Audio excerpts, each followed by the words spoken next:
শুভ সকাল বন্ধুরা, কেমন আছো তোমরা? নিশ্চয়ই ভালো, আমিও ভালো আছি।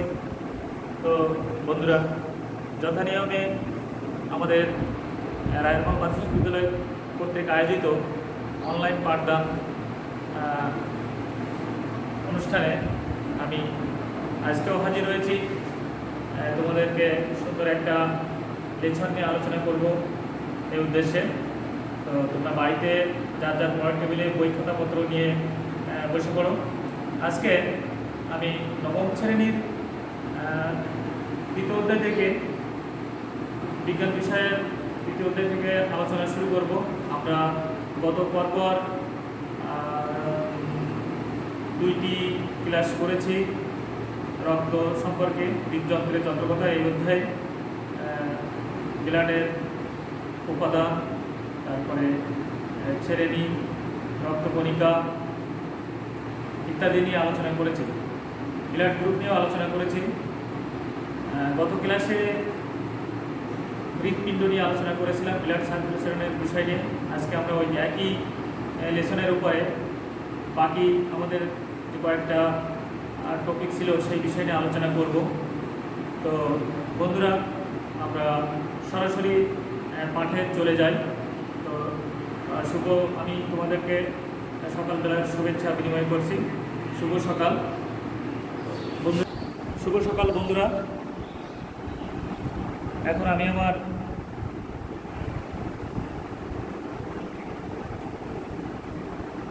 পরিচিতি পর্ব। এবার বন্ধুরা, আমি আমার পরিচয় তুলে ধরছি।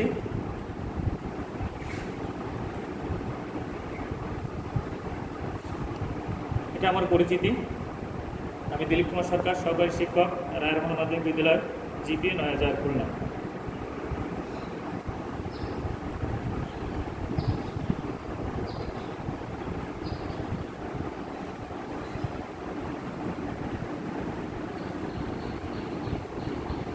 তো বন্ধুরা, নবম শ্রেণীর বিজ্ঞান বিষয়ের তৃতীয় অধ্যায় থেকে হৃদযন্ত্রের যত কথা, এই অধ্যায়ে আজকের পাঠ আমাদের রক্ত সঞ্চালন।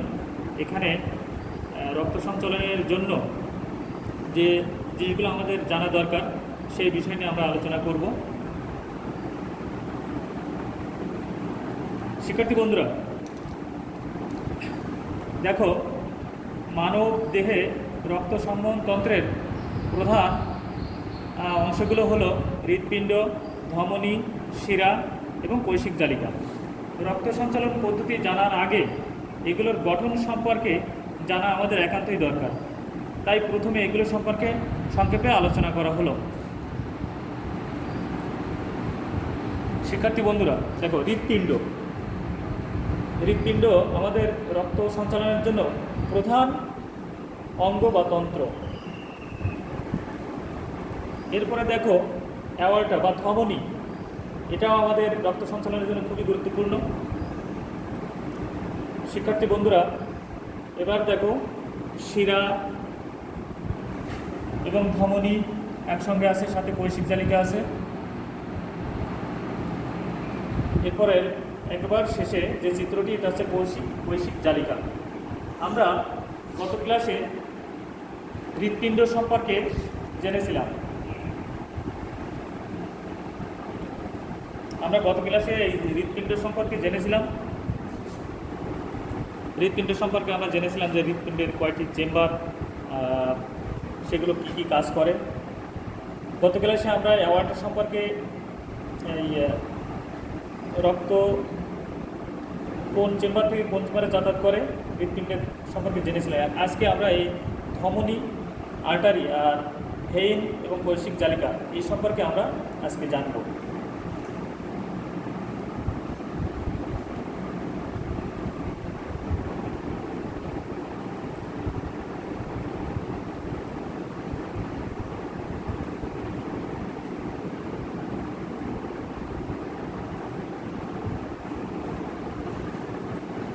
দেখো, এখানে ধমনী বা আর্টারির চিত্র দেওয়া আছে, বর্ণনা দেওয়া আছে। আমরা এখন এই বিষয়গুলো সম্পর্কে জানব। ধমনী ইংরেজিতে বলে আর্টারি। এখানে আমরা চিত্রে দেখতে পাচ্ছি, দেখো, পিঙ্ক বন্ডের চিত্র দেওয়া আছে। এটা হচ্ছে আর্টারি বা ধমনী। যেসব রক্তনালীর মাধ্যমে সাধারণত অক্সিজেন সমৃদ্ধ রক্ত হৃৎপিণ্ড থেকে দেহের বিভিন্ন অংশে প্রবাহিত হয় তাকে ধমনী বা আর্টারি বলে। শিক্ষার্থী বন্ধুরা, এখানে বলছে যে যেসব রক্তনালী দিয়ে অক্সিজেন সমৃদ্ধ রক্ত হৃৎপিণ্ড থেকে দেহের বিভিন্ন অংশে প্রবাহিত হয় তাদেরকে আর্টারি বা ধমনী বলে। ধমনী প্রাচীর পুরু এবং এর গহ্বর ছোট। ধমনীটি 3 স্তরে গঠিত। তোমরা খেয়াল করে দেখো, এই প্রথম একটা স্তর, এই যে আমি আলো দ্বারা ইন্ডিকেট করছি, এইটা একটা স্তর, এটা দ্বিতীয় স্তর, এটা তৃতীয় স্তর। এটাকে বলে, এই প্রথম যে স্তর এটাকে বলা হচ্ছে অ্যাডভেন্টাইটিস। তারপরে আছে দ্বিতীয় স্তর, এরপরে তৃতীয় স্তর আছে। তো আমি বর্ণনায় চলে যাই। শিরার গহ্বর ছোট এবং ধমনীতে কোনো কপাটিকা থাকে না, ফলে ধমনী দিয়ে রক্ত দ্রুত বেগে বের হয়। যেহেতু ধমনীতে কোনো কপাটিকা থাকে না, সেহেতু ধমনী দিয়ে অতি দ্রুত বেগে রক্ত বের হয়। ধমনী শরীরের বিভিন্ন অংশে ক্ষুদ্র ক্ষুদ্র শাখা প্রশাখায় বিভক্ত হয় এবং এদের শাখা ধমনী বা আর্টারিওলস বলে। ধমনীগুলো যখন শাখা প্রশাখায় বিভক্ত হয় তখন তাদেরকে শাখা ধমনী বলা হয় বা ইংরেজিতে আর্টারিওলস বলে। এগুলো ক্রমশ শাখা প্রশাখায় বিভক্ত হয়ে অবশেষে সূক্ষ্ম অতি সূক্ষ্ম কৈশিক জালিকায় শেষ হয়। এই আর্টারিওলসগুলো ক্রমশ আরও শাখা প্রশাখায় বিভক্ত হয়, ফলে তখন তাদেরকে কৈশিক জালিকায় যে তারা শেষ হয় এবং তাদেরকে কৈশিক জালিকা বলে। ধমনীর মাধ্যমে দেহে অক্সিজেনযুক্ত রক্ত প্রবাহিত হয়। আমরা জেনেছি যে ধমনীর মাধ্যমে দেহে অক্সিজেনযুক্ত রক্ত প্রবাহিত হয়, কিন্তু ফুসফুসীয় ধমনী এর ব্যতিক্রম। এই রক্তনালী দিয়ে হৃৎপিণ্ডে ফুসফুসে রক্ত প্রেরণ করে বলে একে ধমনী বা আর্টারিও বলা হলেও এটি কার্বন ডাই অক্সাইড যুক্ত রক্ত পরিবহন করে। একে যেহেতু হৃৎপিণ্ড ফুসফুসে রক্ত প্রেরণ করে এবং এতে কার্বন ডাই অক্সাইড যুক্ত থাকে, তাই একে ধমনী বা আর্টারিও বলা হয়। হৃৎপিণ্ডের প্রত্যেক সংকোচনের ফলে দেহের ছোট বড় সব ধমনীতে রক্ত তরঙ্গের মতো প্রবাহিত হয়। হৃৎপিণ্ডের যে প্রত্যেকবার সংকোচন হয় এর ফলে দেহে সব যত বড় ধমনী আছে সবগুলোতে তরঙ্গের সৃষ্টি হয়। এতে ধমনী গাত্র সংকুচিত বা প্রসারিত হয়। ধমনীর এই স্ফীতি এবং সংকোচনকে নাড়ীর স্পন্দন বলে। শিক্ষার্থী বন্ধুরা, যে ধমনীর এই সংকোচনের ফলে সমস্ত ছোট বড় সমস্ত ধমনীগুলোতে তরঙ্গের মতো রক্ত প্রবাহিত হয় এবং ফলে ধমনীর গাত্র সংকুচিত বা প্রসারিত হয়। ধমনীর গাত্রের এই স্ফীতি বা সংকোচনকে আমরা কি জানলাম, যে নাড়ীর স্পন্দন। আমরা নাড়ীর স্পন্দন বলতে আমরা শুনেছি যে নাড়ীর স্পন্দন হয়, এটাকে বলা হয়। তো হাতের কবজিতে, শিক্ষার্থী বন্ধুরা, আমাদের এই যে হাতের কবজি, এইখানে আমরা নাড়ীর স্পন্দন অনুভব করতে পারি। হাতের আমাদের মধ্যমা, তর্জনী এবং অনামিকায় 3টে আঙুল দিয়ে হাতের কবজির নিচে এখানে যদি ধরি, এখানে ধমনীতে আমাদের হচ্ছে নাড়ীর স্পন্দন আমরা অনুভব করতে পারবো। তো শিক্ষার্থী বন্ধুরা, এই ছিল আমাদের ধমনী সম্পর্কে আলোচনা। তো তোমরা অবশ্যই এটা ছবিটা খাতায় লিখে নাও এবং ধমনী সম্পর্কে যে বিবরণ আমি দিয়েছি সেটাও তোমরা খাতায় লিখে নাও। তো বন্ধুরা, ধমনী সম্পর্কে তোমরা মোটামুটি একটা জানলে। এখন আমরা পরবর্তী স্লাইডে যাব, সেখানে আমরা শিরা সম্পর্কে জানব।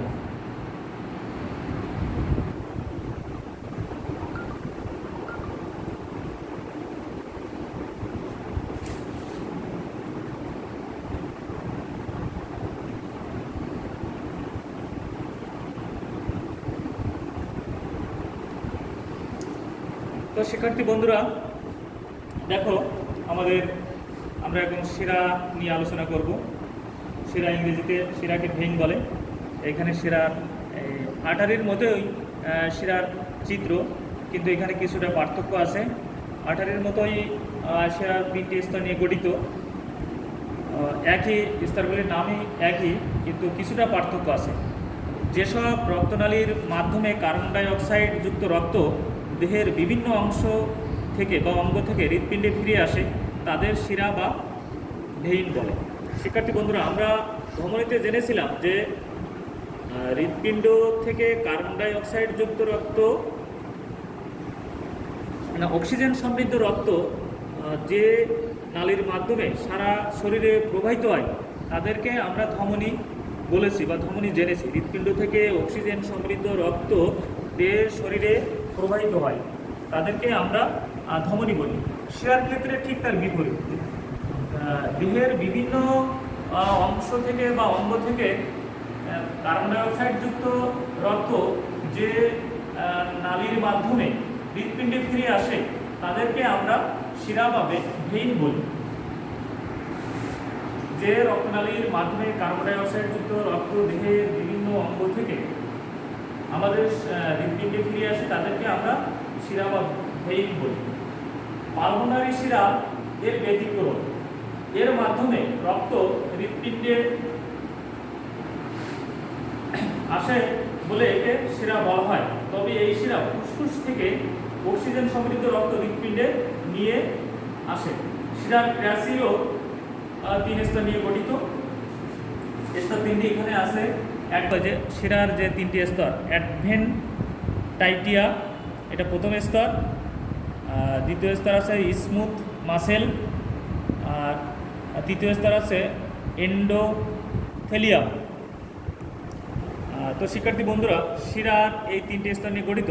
আর আমরা ধমনীতে জেনেছিলাম যে ধমনীর গহ্বর খুব ছোট, কিন্তু শিরার গহ্বর দেখো এখানে বড়। শিরার গহ্বর বড়। শিরাতে কোনো কপটিকা ছিল না, কিন্তু এখানে দেখো, এখানে ওই ধমনীতে কপটিকা ছিল না, কিন্তু শিরাতে কপটিকা আছে। দেখো শিরাতে কপটিকা থাকে। এই যে ভাল্ব, কপটিকা ইংরেজি ভাল্ব, আমি লাইট দিয়ে ইন্ডিকেটর করছি, এখানে কপটিকার চিত্র দেখা যাচ্ছে। তো বন্ধুরা, শিরার কপটিকা থাকে, ফলে শিরা দিয়ে রক্ত ধীরে ধীরে একমুখী প্রবাহিত হয়। যেহেতু শিরা দিয়ে কপটিকা থাকে, এজন্য রক্ত একদিকে যায়, ও আবার যেদিকে যায় সেদিক থেকে আর ফিরে আসতে পারে না, কারণ কপটিকা তখন বন্ধ হয়ে যায়। ধমনী প্রান্তের কৈশিক জালিকাগুলো ক্রমশ একত্রিত হয়ে প্রথমে সূক্ষ্ম শিরা বা উপশিরা গঠন করে। উপশিরাগুলো পরস্পর মিলিত হয়ে পরে শিরা গঠন করে। কতগুলো শিরা মিলে মহাশিরা গঠন করে। এভাবে শিরা কৈশিক জালিকা থেকে শুরু হয় এবং হৃৎপিণ্ডে শেষ হয়। শিক্ষার্থী বন্ধুরা, আমরা জানলাম যে শিরা ইংরেজি ভেইন। আর যেসব রক্তনালী দিয়ে আমাদের শরীর থেকে দূষিত রক্ত, অর্থাৎ কার্বন ডাইঅক্সাইড যুক্ত রক্ত আমাদের হৃৎপিণ্ডে নিয়ে আসে, সেই রক্তনালীকে আমরা বলি শিরা। শিরার এছাড়া 3টি শিরায় কপটিকা আছে, ফলে একমুখী রক্ত প্রবাহিত হয়। এছাড়া আমাদের একটা পালমোনারি শিরা আছে। এটা কি করে? এই শিরার মাধ্যমে রক্ত ফুসফুস থেকে অক্সিজেন সমৃদ্ধ রক্ত নিয়ে আসে। একেও আমরা পালমোনারি শিরা বলি।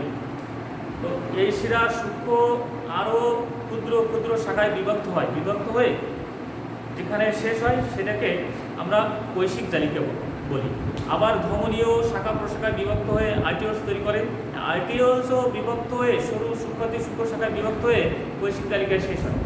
একদিকে ধমনী থেকে আরেকদিকে শিরা থেকে এই কৈশিক জালিকার উৎপত্তি হচ্ছে। তো শিক্ষার্থী বন্ধুরা, আমরা ধমনী জানলাম, শিরাও জানলাম। এবার আমরা কৈশিক জালিকা বা ক্যাপিলারিতে যাব।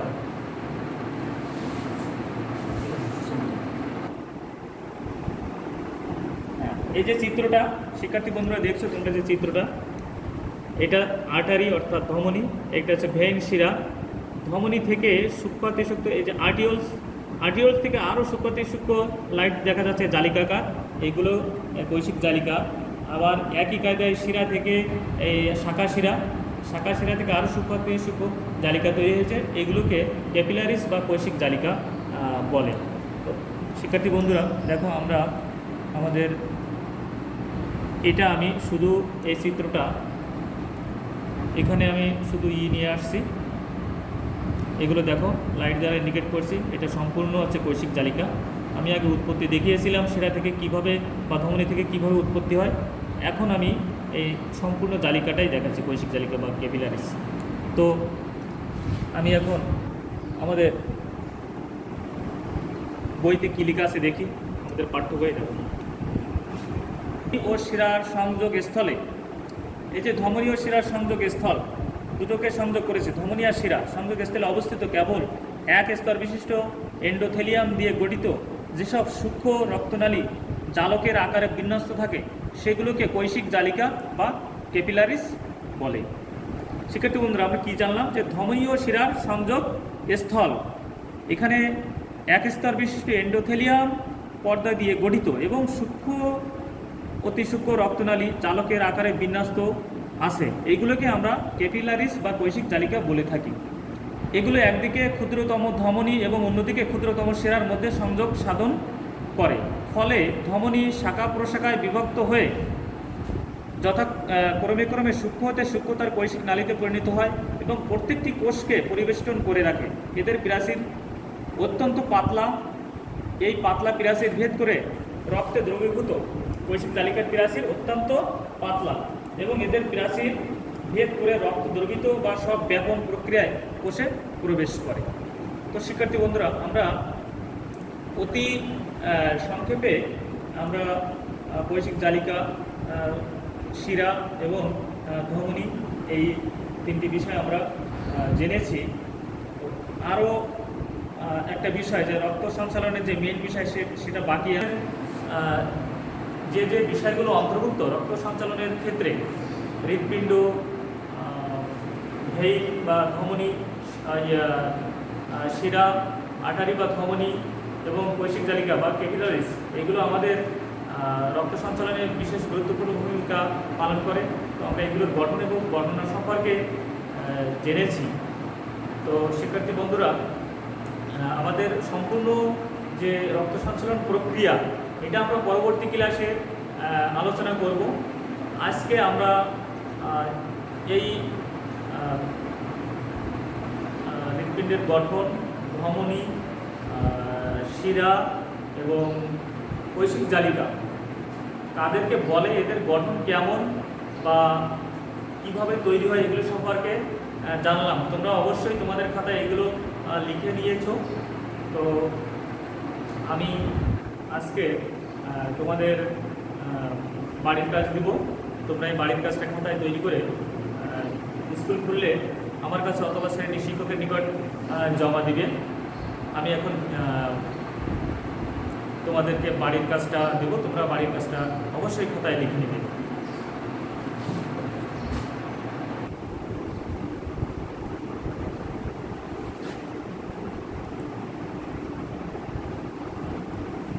শিক্ষার্থী বন্ধুরা, দেখো আমাদের আজকে বাড়ির কাজ, আমি তোমাদের যে বাড়ির কাজটা দিয়েছি এখানে আছে ধমনী ও শিরার মধ্যে 5টি পার্থক্য লিখে আনবে। তোমরা বাড়ির কাজটা খাতায় লিখে নাও। ধমনী এবং শিরা সম্পর্কে আমরা আলোচনা করেছি, এখানে এদের কিছু পার্থক্য আছে।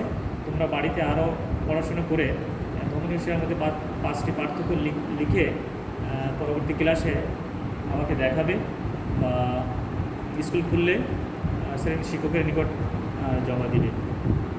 তো শিক্ষার্থী বন্ধুরা, এই ছিল আজকে আমাদের আলোচনা। তো তোমরা সবাই বাড়িতে ভালো থাকো, সুস্থ থাকো। আমি তোমাদেরকে পরবর্তী ক্লাসে আবার নতুন কিছু বিষয় নিয়ে আর হাজির হব। তো সে পর্যন্ত তোমরা সুস্থ থাকো, সুরক্ষিত থাকো এবং সবাই ভালো থাকো।